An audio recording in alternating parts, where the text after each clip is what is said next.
Grab your favorite caffeinated beverage and get cozy because you are listening to Mindful as a Mother with Paige Bruce and Lindsay Adams. Hey, Lindsay here.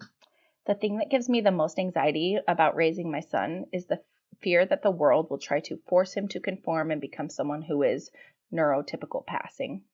That's why in our home we do everything we can to support him in just being his best self.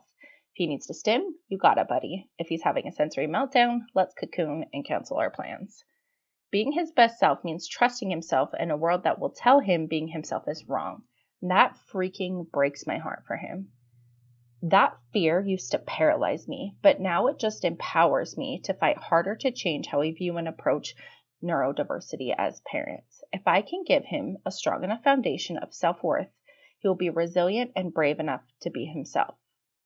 That's what I wish for my child, your child, and every child on this earth, regardless of their neurotype. And that's why we created Responsive Parenting Your Neurodivergent Child, the video series. In this series, we break down how to determine your child's unique needs and how to parent them from a responsive approach rather than an approach that's focused on behavior and punishment. Because instead of trying to fit these kids into the world, we need to make their world work for them. And this course will show you how to do it. It's $20. Check out the link in our show notes. This podcast is not intended to be a substitute for therapy or the therapeutic relationship, and the information given in this podcast is purely for educational purposes and is not intended to replace the advice of a professional. Okay, now say something. Rusty, crusty, dusty. Hello, and welcome back to Mindful as a Mother. We are entering season 4, and this is Paige. And my name is Lindsay. And this season, we're talking all about what? What are we talking about? My mind just went blank. You put me on the spot. We are talking about lots of different things, but especially neurodivergent parenting neurodivergent children, creating a neuroaffirming home environment for our kids. Yeah. And some of the things that we're really excited about is inviting neurodivergent voices on the podcast. So autistic individuals, people that experience ADHD, whether themselves or they're parenting children with these diagnoses. We want to help break down the stigma of what it's like to live in a neurodivergent brain.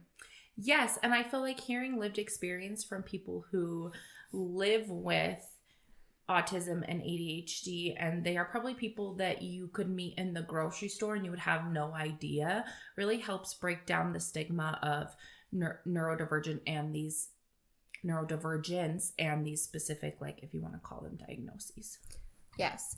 And we had a couple of doctors, intellectual doctors. They're actually neuropsychs on for an interview, which you guys will get later in this season, but they said something along the lines of neurodiversity is to humankind like biodiversity is to the ecosystem. Exactly. That's the word I always forget. She asked these people 6 times, guys, to say this quote. Please. And then at the end, she's like, excuse me, I didn't get the last word. The very last word is the one that keeps escaping my executive function. It's ecosystem. It's ecosystem. But with that, we get a lot of comments when we are trying to educate people about neurodivergence, that using the term neurodivergent is an umbrella term and it's a soft term or a blanket term, and now we're just saying everyone is neurodivergent.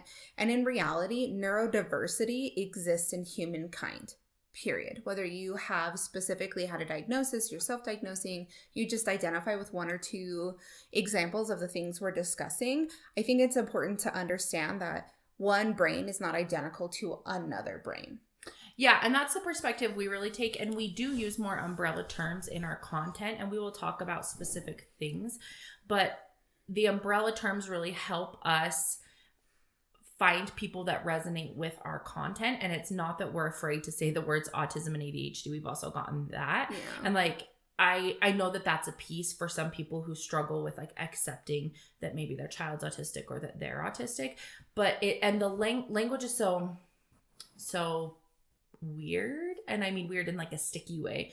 everyone has a certain way that they want their experience to be referred to. And I 100% feel like that should be respected. But also when I'm making a piece of content or creating a podcast for a variety of people, the information still applies, even if we don't use the language or terminology that you prefer for yourself. And we'll talk a lot about that this season, about talking to your kids about their diagnosis, if they have one, if you want to call it that, talking about the language that we use. And so I just want everybody to know it is never our intention to like make anyone feel like disrespected, but also understand that like we're not going to word police, because I think in a lot of communities, especially the Facebook ones, Facebook's unhinged, you guys. Truly. Moms will go in there looking for help and they will say, my son has autism, or my son is on the spectrum, and they will get torn a freaking part. And it's like, guys, this parent's just looking for help. Like, we don't need to like language police everything everybody says. Exactly.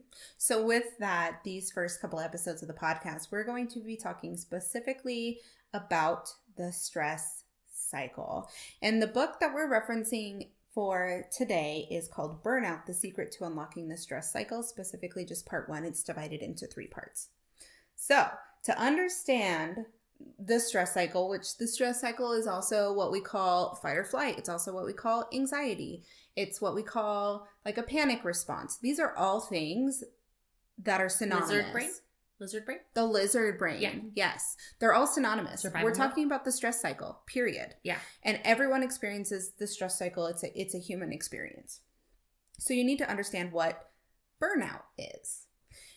Burnout, specifically scientifically, and this book was written, I'm in the middle of my sentence. This book was written by Emily Nagoski and Amelia Nagoski. They're sisters that both have either a PhD or an MD, and they break down the science of what this is. So this whole book is research backed and based, and it also has a very strong feministic twist. So if you're into that, please read it is like our speed 100%. And I seriously think every woman needs to read this, because there's a lot of stuff in there that is so good, but especially every mother. Yes, absolutely. And so burnout, as defined by science, has 3 components. 1 is the emotional exhaustion. So that's the fatigue that comes from caring too much for too long. 2, depersonalization. And I think this one really gets thrown around a lot right now too, just like at least on TikTok when we're talking through mental health. But this specifically defined, depersonalization is the depletion of empathy, caring, and compassion. It is very much a no matter what I do, nothing's going to change. Nothing will impact them mindset.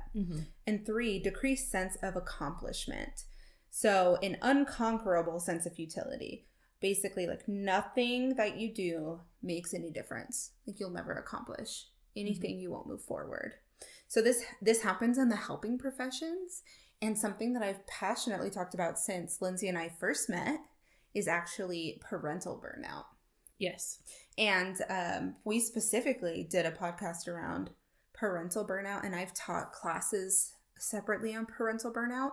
And right now there isn't a lot of research out on parental burnout itself, but they are actively researching it. It just hasn't been published yet, because along with the helping professions like nurses, doctors, therapists, like teachers is a big one.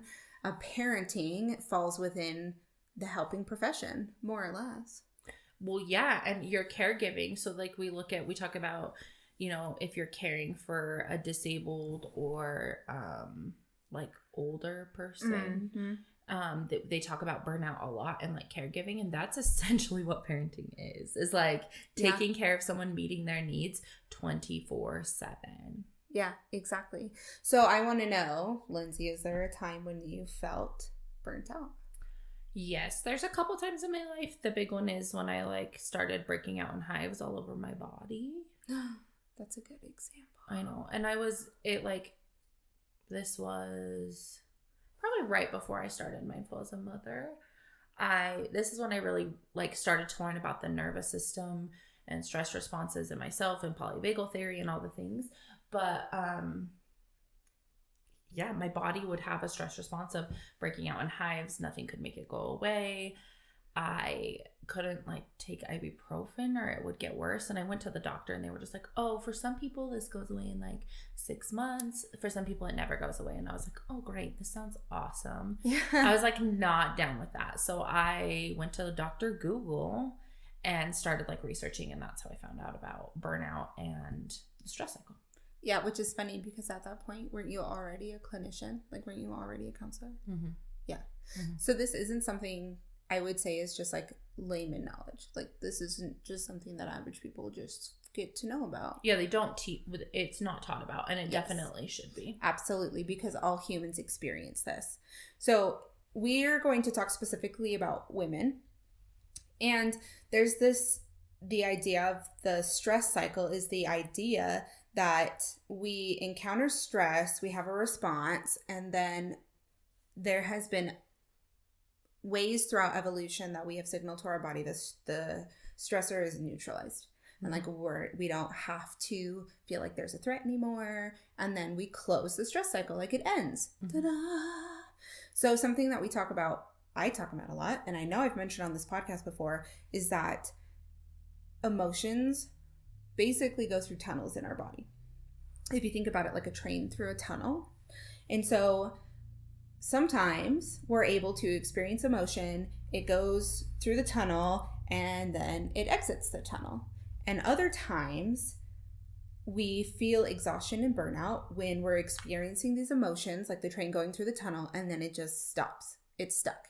It gets stuck in your body and it continues to build, because until you can end the stress cycle, until you can release the emotion, it just continues to build in your body, which is why we end up having these big like responses, these big like physiological chronic illness responses. And this is people who stuff their emotions. Like that was very much me. Like I have been so sensitive my whole life that I would just like shove it down.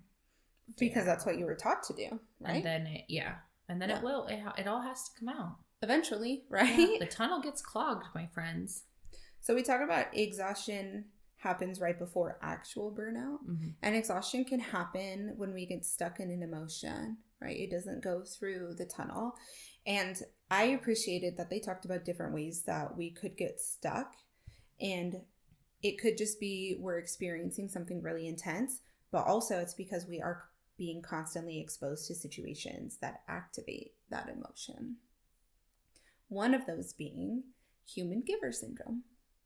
Did you remember reading about this in the book? Yes, and I think that's why I said that all females need to read this. Yes. So human giver syndrome summed up is, well, first, I'm going to read the description of it, Lindsay, and I want you to tell me like the image of what comes to your brain. So like all of our listeners, close your eyes, listen to the definition of a human giver, and then I just want you to identify what comes to your mind, what type of person. So human givers must at all times be pretty, happy, calm, generous, and attentive to the needs of others, which means they must never be ugly, angry, upset, ambitious, or attentive to their own needs. Givers are not supposed to need anything, and if they ask for something or demand something, that's a violation of their role as a giver, and they must be punished. And if a giver doesn't obediently and sweetly hand over whatever is being wanted, they must also be punished, shamed, or destroyed for that. I thought of a mom. Honestly, I was like, how true? Because it almost doesn't matter what you're experiencing in motherhood. Like if you voice that you're tired, if you voice that you're frustrated, if you voice that you don't necessarily like your kids today, that you can't do it all, you're shamed for it. If you go to work, you're shamed for it. If you stay home, you're shamed for it.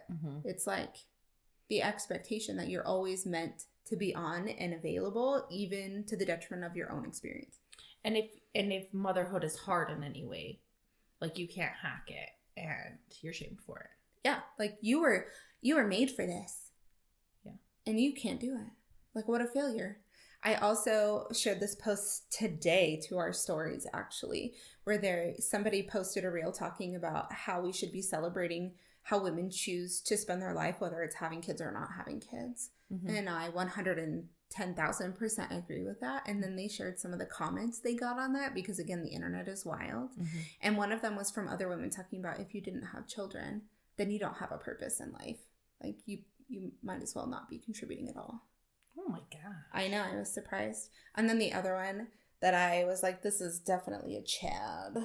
We talked about how as women age, their market value decreases. I know. And as men age, their market value increases. No, it doesn't. I was like, gross. I hate that. So what do you think are some ways that parents of neurodivergent children experience burnout as we've defined it? I think there's a lot of demands in parenting neurodivergent children. Well, parenting in general, but specifically with neurodivergent children, in having to be attentive and on and co-regulating more maybe than other people. Mm-hmm. And also the demand of having to keep up with like adjusting parenting styles, noticing what's going on with your child, sensory environments, just all of the things you need to be managing. Mm-hmm. Can create a level of burnout. And also when your child is going through a harder time or struggling with something that requires more energy and presence on your part, which you may not always have to give. Yeah, exactly. Some things came to my mind, like when we hear about parents that have gone to doctor after doctor and experienced no support. Mm-hmm. Right? To me, that's like, man, you've overcome all these barriers through all these hoops to maybe like get pre-approval from your insurance, find someone that works with your insurance, got an appointment, you've waited, and then you get seen and they're like, nope, everything's perfectly fine. They just need to stop eating noodles. And you're like, that's not going to help me. Or nothing pisses me off more than that. Honestly, or invalidating your experience. Mm-hmm. So, right, like the snippet that they see in the office. Mm-hmm. And then they're not taking any feedback from the parent. And it's like, no, they make eye contact. Like they respond immediately to the things that I'm asking. They've been able to follow directions since they've been in my office for this 10-minute meeting. So they're definitely no neurodivergence here at all detected. So like invalidating that parent's experience. Mm-hmm. Shaming parenting advice or being given unwanted advice. Oh, yes, like always chiming in mm-hmm. with, and this happens with like extended family members mm-hmm. too, or in public settings. Yes, that was something that came to mind because we're trying to manage our children's behaviors, but then the feedback, either from society or from our extended family, is telling us that we're doing it all wrong and they just need to be beat. Like, I can't tell you how many times I've heard that from even people, adults, that didn't have children, that were our friends at the time, saying that our children just needed to be hit, and that's why they jumped around before bed and weren't listening. And I was like, we're no longer friends. Done. And yep, scene. You're cut. So another one, not being able to find the resources to parent your specific child. Yes, and I think that specifically with neurodivergence is really hard because everybody is so different. And so it's hard to find maybe advice or parenting skills that you feel like resonate with you and your family and how you want to parent that works for your child. Yes.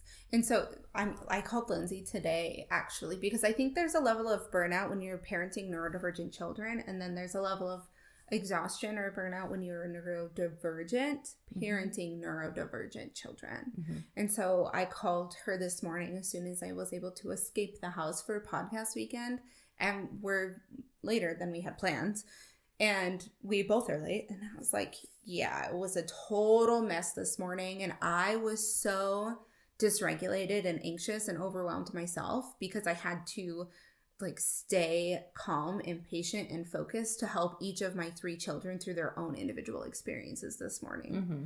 And it was a lot. Like one of them was like scream crying about something. Another one was having like a rage tantrum about something else. Like they were experiencing this variety of intense emotions and trying to like hold that space to help them regulate was really difficult. It is really difficult. And a lot of times, especially if you have multiple children, you don't usually get that downtime in between to regulate and then be on to the next. So it's just like one after the other after the other. Mm-hmm. Which is honestly what it felt like this morning. Mm-hmm. And so that is an example of me within this stress cycle. Like because I'm triggered, because my child is triggered. And so I'm trying to figure out how to manage myself while also supporting them. And in the book, we talk a lot about they talk about Emily and Amelia, like we're besties. We are talking, but they talk about how managing the stressor and managing the stress are two different things. Yeah, and I think it's a concept that not a lot of people understand. So once your child is done and regulated, if you are still not regulated, you still have to do something to regulate. Yes. So even after I walked out of the house, I was soaking with stress juice. Yeah. Is what they call it. Lindsay just made the most disgusting face. Because my mind just goes straight to the gutter, and I'm like, really? There was not a better way to write that. That's stress juices. Just dripping. Okay. Okay, so we're going to describe the stress cycle now. So evolutionary times, let's say the threat was a tiger or some kind of large animal. I think we use this a lot just in the field of like, okay, a tiger is chasing you. You're going to do one of three things: fight, flight, or freeze. And so in order for your body to respond to keep you safe, you have developed a stress cycle, a stress response. That means your brain is going to detect danger and it's going to act without you actively making that decision. And that could be fight, flight, or freeze. So you have all of these chemical cocktails running through your body, or stress juice running through your body until you can escape it. So then we're talking like you're running, and then you get into your village and a bunch of people come, and it's like 15 against this one tiny lion, and then you kill it, and then everybody jumps around and celebrates, and then you eat it, like roast it and eat it, and then you bury all the parts you weren't able to eat, and done. Like the threat has been neutralized. And then you signal to your body that the threat had ended by the celebration, the feast, the burying of the extras. And in modern day, we don't have that opportunity with stressors. So like my kids are popping off and I'm trying to stay regulated. I'm soaking with the stress juice, in fight or flight. Like once my kids are calm, that doesn't necessarily, like my body is not familiar with that as a trigger to say that the stressor has been neutralized. So I have to come up with ways to remind my body that like this is over now and we can move on. We can close the stress cycle and we can move forward in our day. So what are some modern day stressors that leave us soaked with stress juice? So I think one of the biggest ones is the constant like technology and communication, because we're always checking our phones, checking our emails, checking our social media on top of trying to like do things in our day-to-day life. Parenting is one of the biggest for me. There you go, the back-to-back demands of parenting. Finances is a stressor, I think, for a lot of people right now. I'm trying to think of other ones. Can you think of any? Yeah, those are really good ones. I was thinking of being busy. Yeah, like hustle culture. Yeah, hustle culture leaves us. And this is true whether you're a parent or not. Hustle culture leaves you soaked in stress juice. Because it's like you never get a minute to breathe in between things. It's like, oh, on to the next. Yeah. On to the next. And you're only successful if you are pushing yourself to that degree, you know, and you're encountering the same thing every single day. It's not like, oh, we killed a lion, now there's no lion there. It's like, cool, I pushed really hard at work today and I'm feeling super stressed. You go to sleep, you wake up, and you do it again tomorrow. Like you are constantly being faced with that same thing. And I really felt that. I had shared with Lindsay over Christmas break, I took a week off and I intentionally had unstructured time. Like no plans, no schedules, no like to-dos for the children or myself. And if I felt tired, I let myself just rest. And that is sleeping, but also just sitting in my recliner with a cup of coffee until I felt re-energized. And then the week I went back to work, all of a sudden I was like, oh, I feel stressed. I didn't realize I hadn't been feeling stressed until. And sometimes that's how it works. Like you don't realize. And that's why this is so like groundbreaking, life-changing. Because most people, we're very disconnected from our bodies and our bodies like internal responses. So when you get a break from that, or when you start working on these things, you'll be like, oh, wow, I didn't realize how activated or in low level fight or flight I was all the time, pretty much. Existing constantly. Yeah. I liken it to needing to feel busy, like the go, go, go. Always need to be go, go, going.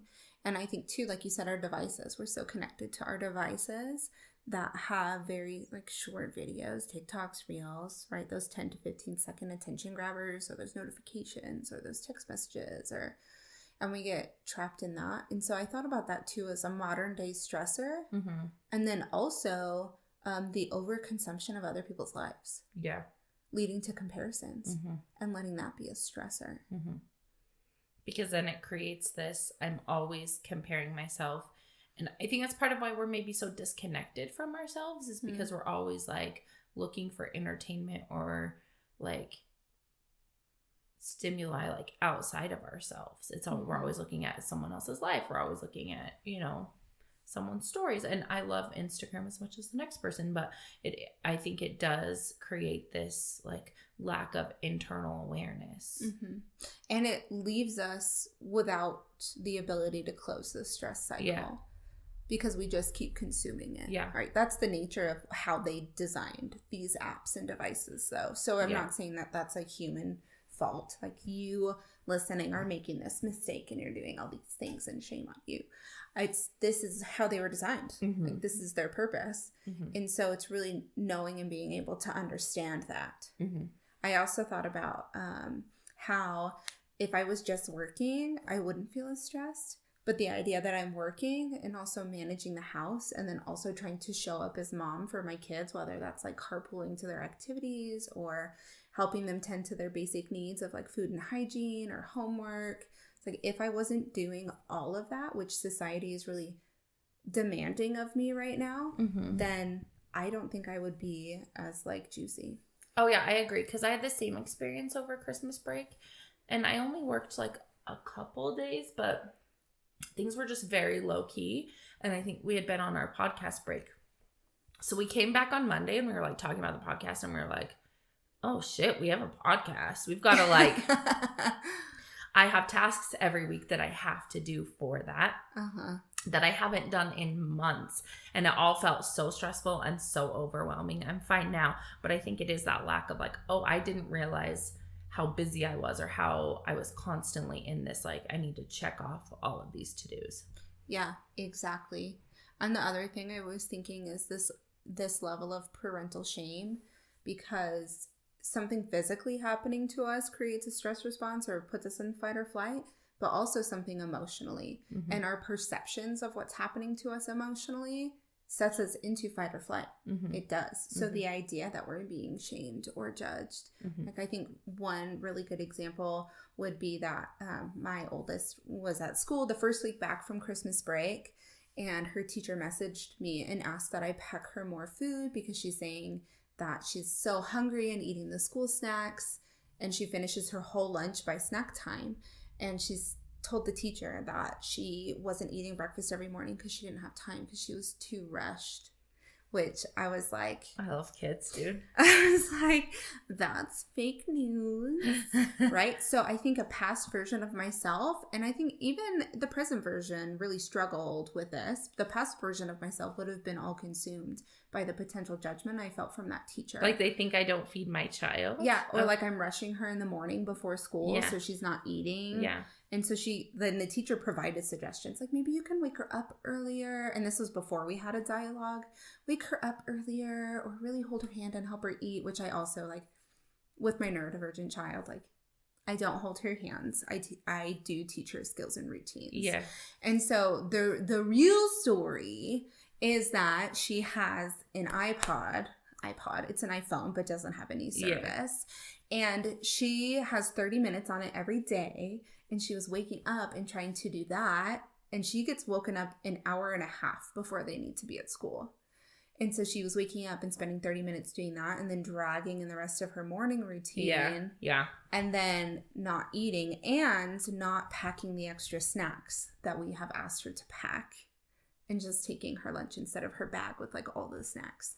So while yes, she felt rushed and didn't have an opportunity to eat breakfast because there's just not enough time, there was also a lot happening in the background. But I do think that the idea that the teachers working with our children are judging us or thinking we're not doing good, or, you know, those types of things, I think create those emotional responses in the stress cycle.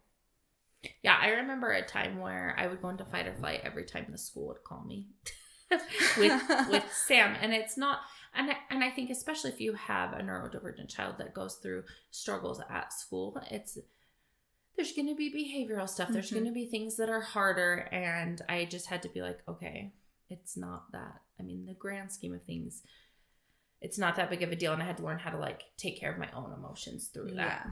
And so our bodies, like I said, are used to an evolutionary way of signaling the stress cycle has ended and it's safe to proceed. And I think a lot of the modern day stressors don't support or allow for that anymore. And we have to really figure out how to communicate to our bodies that the stress cycle has ended. And so before we end this first part, because this next episode will go into a whole bunch more, I just want to mention a few reasons why sometimes we get stuck in the stress cycle, or why the tunnel or the train is stuck in the tunnel, whatever metaphor you want to use. We love a metaphor. So the first one is chronic stress. So it is encountering the stressor consistently. Whether that's your work stuff, whether that's your children's big emotions, whether that's incidents at school, feeling consistently judged in your like inner circle, encountering those repetitively and consistently, chronic stress, we get stuck. 2, social appropriateness. Yeah, I love this one. Because it's like, okay, so we're meant to feel our feelings as humans. So if you say something to me that hurts my feelings and activates me, and I'm in a meeting or I'm, I don't know, in public, and I'm trying not to cry. Crying is my body's natural way of moving through those emotions. And crying is one of the ways that like signals like the threat is gone, the stress response is over. But if you have to, or you do choose to shove that down, or maybe you're angry because something happens in a meeting or with your child and you have to shove that down for social appropriateness, then it gets stuck there because you have to go back and process it later, essentially, or move through it later. And figure it out, right? Yeah. It's like some kid okay, so this really happened. One time, this little kid, which I understand they're a little kid, told my daughter that she was fat because she has like round cheeks and she's not at all fat. And I don't, like, body shaming is not a thing. We don't talk like that in my home. So I was activated, but it's not socially appropriate for me to curse out the mom, a 7-year-old or the mom, right? Like, so that's an example of social appropriateness. Like, it's not socially appropriate to hit people, to curse them out in public settings. Like, you know, another really good example is road rage. It is not socially appropriate to chase somebody down in a car and try to hit them with your car because they cut you off. I'm sure there is. But like, that's a real life Russell example. Crowe's in it for anyone that's listening. So the third one that I think is really important is that it's safer. Yeah. It's safer to not deal with it, right? Like, it's safer for me to ignore that person riding me in the car, like on my bumper, trying to chase me down. It's safer for me not to respond or react. But like, I'm in the stress cycle. As society as a whole, we do not like anything uncomfortable, particularly emotional and uncomfortable. And so at all costs, we do everything we can to avoid it, which is why doom scrolling like keeps us in the stress cycle. I don't want to feel my feelings and maybe cry, so I'm going to refresh Instagram 1,000 times. Yeah.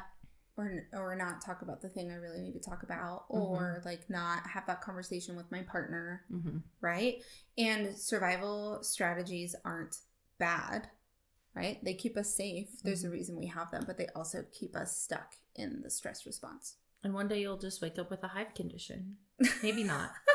Which we'll talk more about next week's episode when we go into how do we actually close the stress cycle now that we know that it's happening.